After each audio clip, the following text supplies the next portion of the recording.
What's up, you guys, and welcome back to Mom, It's My Life. Woo!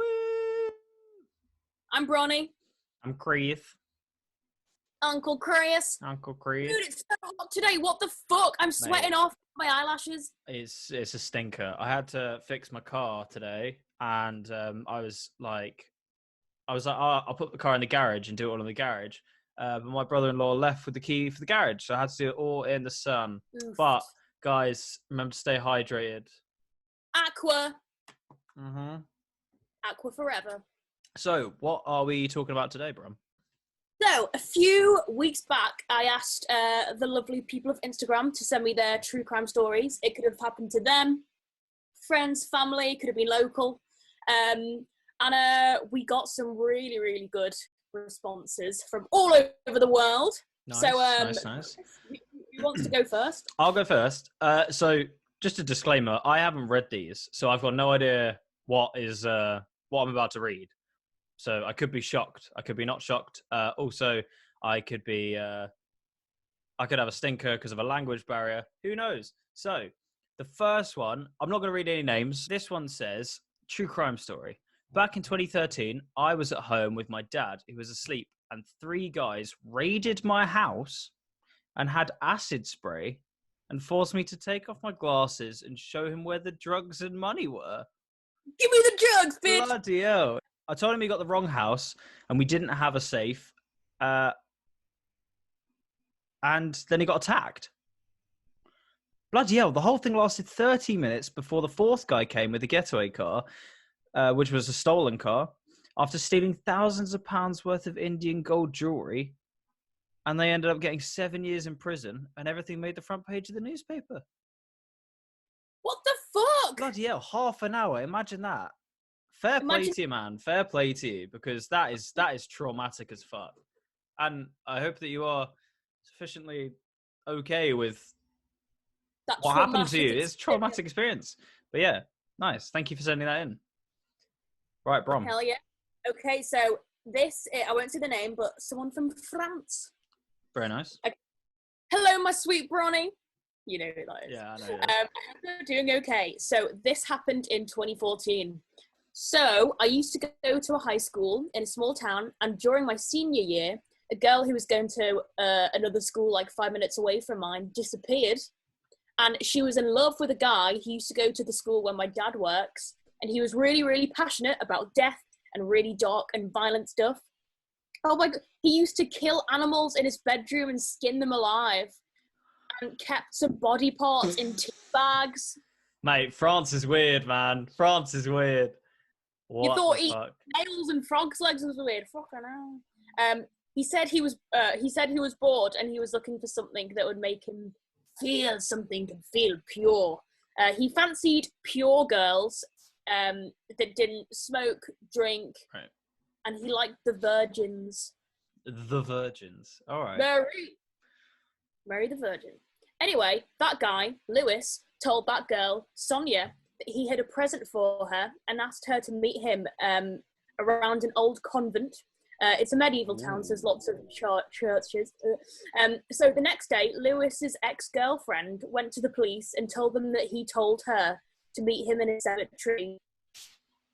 So they did, and he said, I finally killed Sonia, and it wasn't as fun as I thought it would be, and described everything he did to her. Fuck. He got arrested immediately and confessed and was very proud of it. He told the police where Sonia's body was. He asked her to take off her top, so she did, because he said, he would gift her a t-shirt. So she turned around whilst he was putting on some spare clothes so he wouldn't get any blood on him.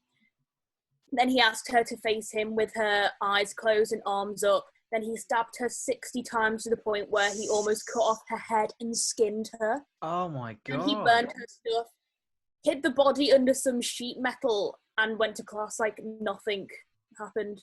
He ended up going to a psychiatric hospital for a month and then went to jail. He was put in isolation but managed to hold one of the prison guards hostage whilst being there as well. What the fuck? That is mental. I can't believe he was only in that like psychiatric ward for a month. For a month? That's mad. A month. I love it though because the subject line is crime story. Oh, there are. I mean, obviously, people like that exist, and it's like a terrifying thought. But fucking hell, you don't expect to like hear or see or know of anything like that, do you? You know, it's insane, and I feel like because we listen to true crime podcasts, and I love, like, on YouTube, I'll just watch anything to do with true crime, and you know, it's very that'll never happen to like someone I know, or do you know what I mean? Yeah. Messaging you saying, "Oh, this happened in my neighborhood, and this happened to my friend," and it's like, Yeah. oh my god. Well, it always happens to someone else until it happens to you, innit? So, fucking hell, mad. Yeah, that's mad. Right, I've got another one here. This one is, I've got two. This is two stories in one email. So I'll tell these two. So this person says, true crime stories. Hi, I have two crime stories. Imagine having two.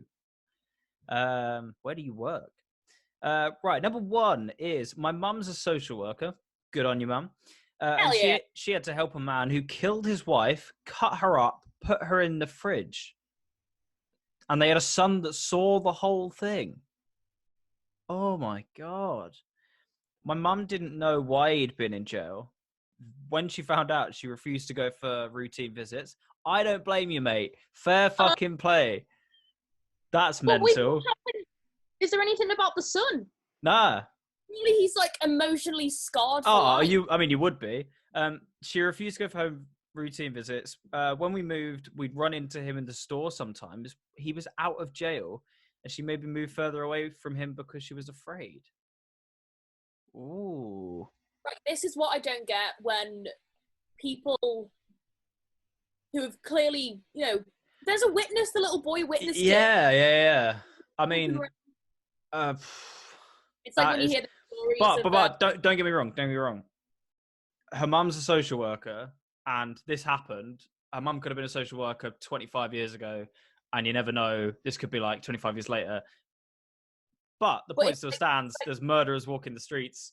That's mental. It's, what is it? You know, those stories you hear when murderers get sent out early because of good behaviour. Yeah. I mean, and then they go and kill again. Again, this is in a different part of the world. This isn't in the UK, which is fucking good to know. And then the second one says, and excuse my inability to read foreign names here, but this story is well known in Belgium. The Dutroux affair. I believe I'm saying that right. Right. Mark Dutroux kidnapped and raped several girls in the 80s and 90s. Ooh. Some of them died. Tough. Two of the girls, Julie and Melissa, were locked in a cellar before being killed. Fucking hell. Two others, Anne and Effie, were buried in a garden. And the last two, Sabine and Letitia, survived. Bloody hell. Sabine had written a book about her kidnapping and confinement called, oh, here we go. J'avais 12 ans, j'ai pris mon vol et je suis parti à l'école. I think I've said that right. The translation is, I was 12 years old. I got my bike and went to school. Oh, that's fucking morbid, that. Oh, shit. The book is translated in English. I choose to live by... Oh, the book, if you want to buy the book, it is... The English translation is I Choose to Live by Sabine Jardin. That's mad. Somebody lives there. It's been more than 20 years and they don't know the truth about the story. Oh my, what?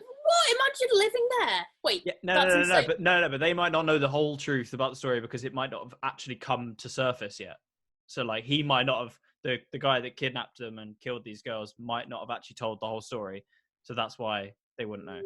But I do know what you mean. That's fucking, yeah.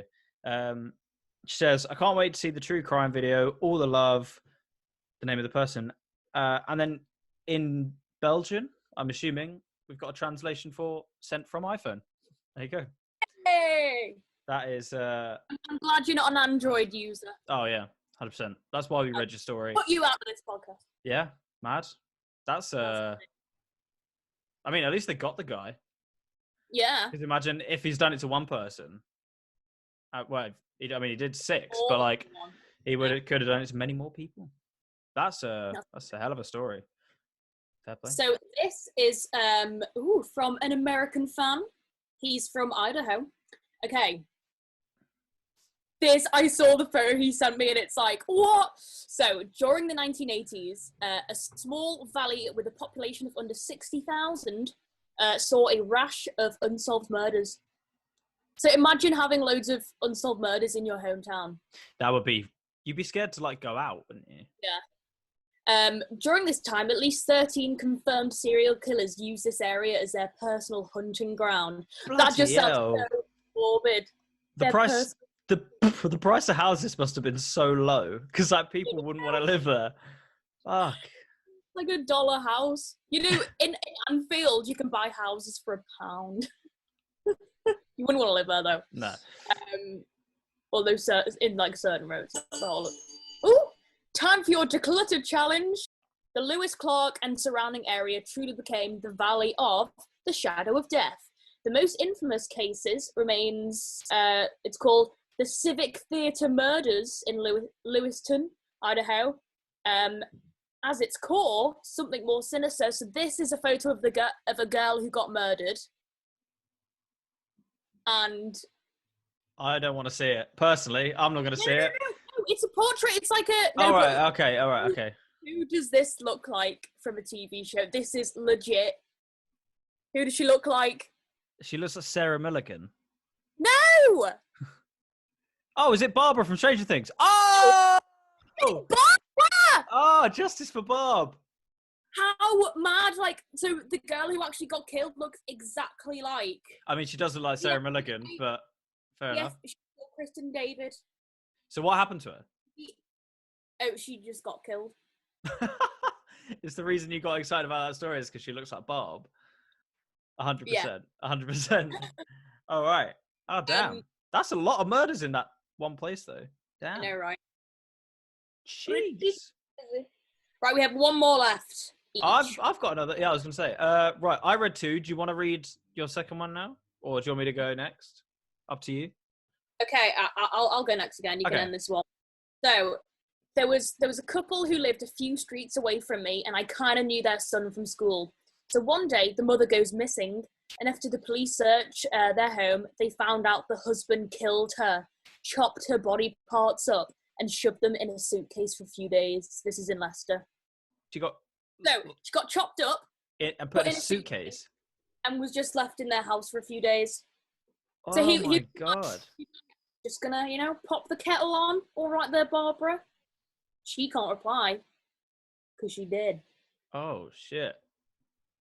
Yeah. That's mad. The whole idea of like killing someone obviously is awful in the first place, but then like putting them in like a suitcase or like chopping them up and that kind of thing, like manipulating the body in a way that it shouldn't be. Like, oh God. Like the idea of like, I don't want to say it, but I'm going to say it, like cramming a body into a bat or like even anything.